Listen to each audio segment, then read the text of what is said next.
Assalamualaikum warahmatullahi wabarakatuh. Bismillah. La haula wala quwwata illa billah. Kaum muslimin muslimat, mari sama-sama kita bertasawuf. Bertasawuf artinya kita bersuci. Bersuci bisa lahir, bisa batin. Namun di dalam bertasawuf lebih cenderung bersuci di pihak batin dan rohani. Allah Subhanahu wa taala berfirman, qad aflaha man zakaha wa qad khaba man dasaha. Sungguh beruntung orang yang mensucikan diri dan celaka orang yang mengotorinya. Mensucikan diri kita ini akan suci, akan bersih manakala jiwa kita, hati kita bersih. Oleh sebab itu kita harus berusaha bagaimana membersihkan hati dari kotoran-kotoran. Kita bersihkan dari sifat sombong, takabur. Kita lihat di dalam sejarah bahwa sesungguhnya iblis kenapa sampai dilaknat oleh Allah Subhanahu wa taala. Diusir dari surga, diturunkan ke dunia karena dia sombong.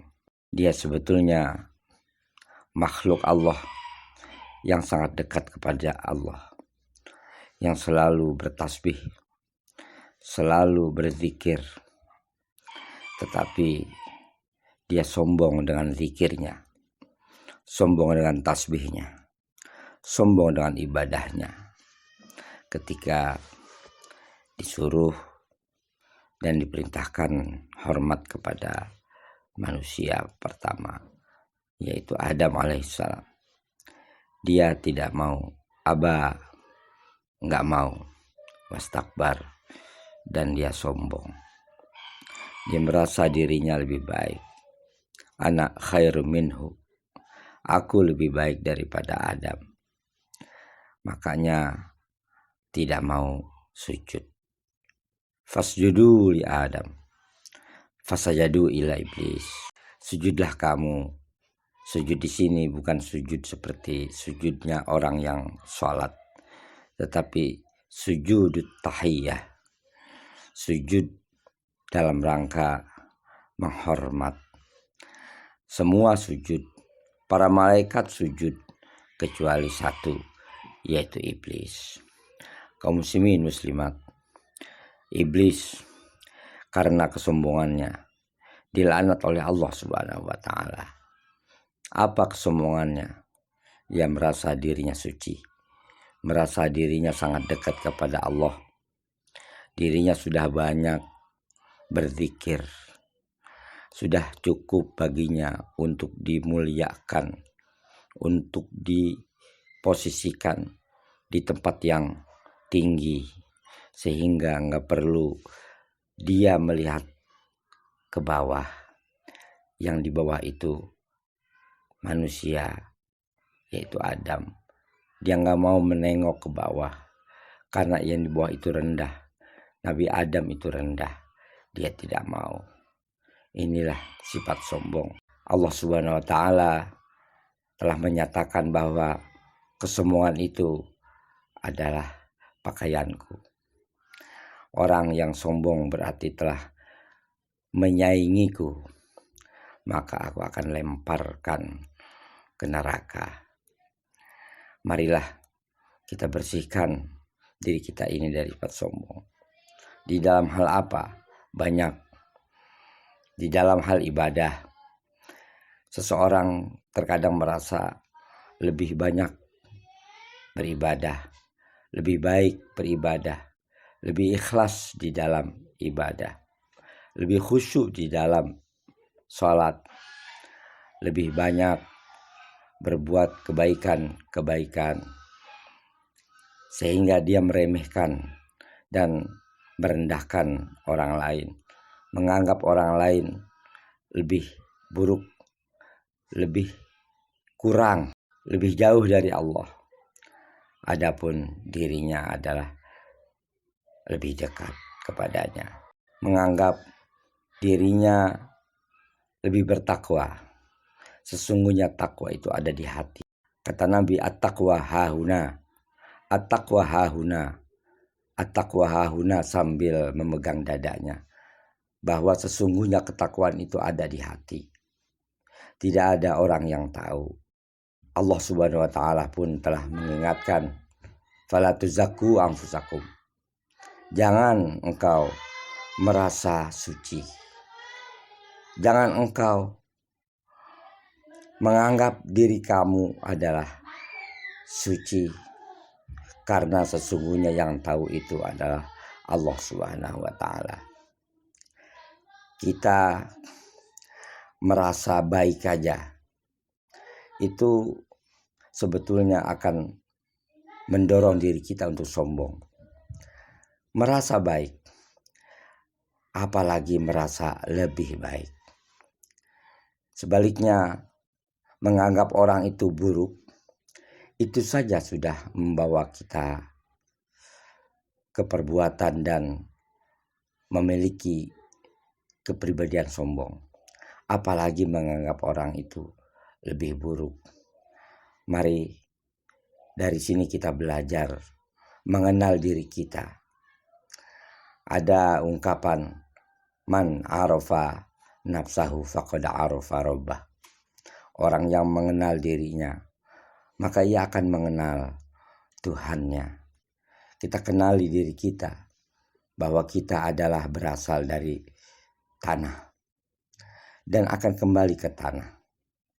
Kita berasal dari air nutfah, air yang rendah, air yang dijijikkan, dijauhkan oleh manusia. Kemudian setelah menjadi orang, setelah memiliki apa yang ia miliki, maka lupa kalau dirinya dari air nutfah. Dia merasa apa yang ia miliki adalah hasil usahanya, hasil perjuangannya memperoleh apa yang ia miliki. Lupa semuanya itu adalah dari Allah Subhanahu wa taala.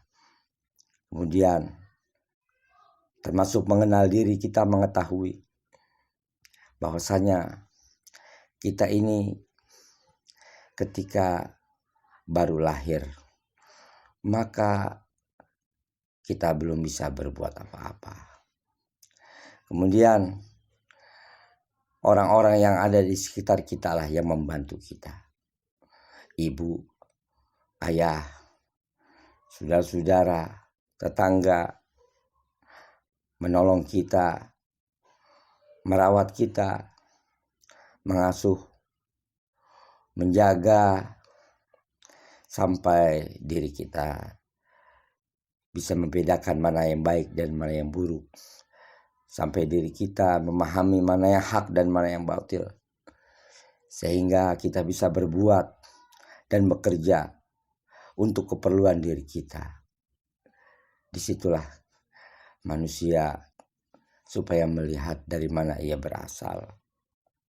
Sifat sombong dijelaskan lebih dalam lagi dan lebih jauh oleh Allah Subhanahu wa taala di dalam ayat yang kedua surah Al-Fatihah.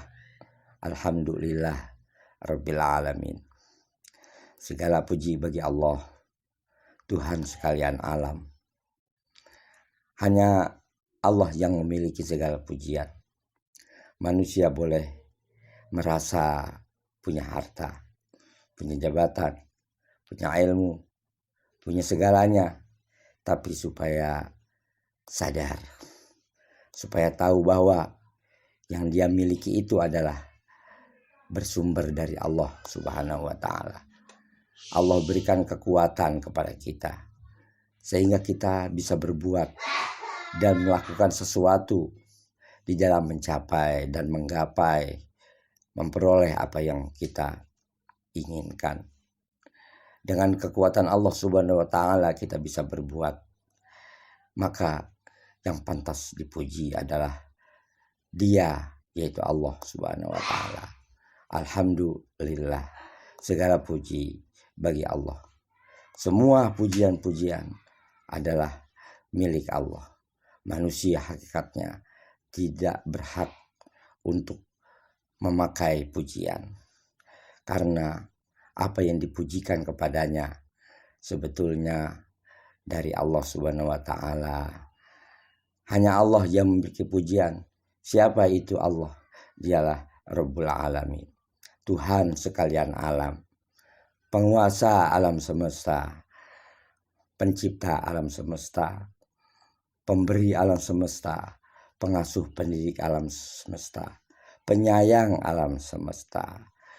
Itulah Allah Subhanahu wa taala. Dia yang berhak sombong. Dia yang berhak menunjukkan bahwa dialah mutakabbir. Manusia tidak berhak itu, karena manusia dhaif, lemah. Karena manusia jahul, amat bodoh. Ma'asyiral muslimin wal muslimat rahimakumullah. Insyaallah di dalam kesempatan lain kita akan mengupas dan mengkaji penyakit-penyakit hati agar kita bisa bersihkan dari diri kita, sehingga kita menjadi hamba-hamba Allah yang diseru oleh Allah Subhanahu wa taala, ya ayyatuhan nafsul mutmainnah irja'i ila rabbiki radiyatan mardiyah fadkhuli fi ibadi wadkhuli jannati. Oleh sebab itu masuklah kamu ke dalam golongan hamba-hambaku. Masuk dalam golongan hamba-hamba Allah dulu, baru bisa masuk ke dalam surga. Fadkhuli jannati wadkhuli jannati, dan masuklah ke dalam surgaku. Ini saja, mudah-mudahan bermanfaat. Mohon maaf atas segala kealpaan. Assalamualaikum warahmatullahi wabarakatuh.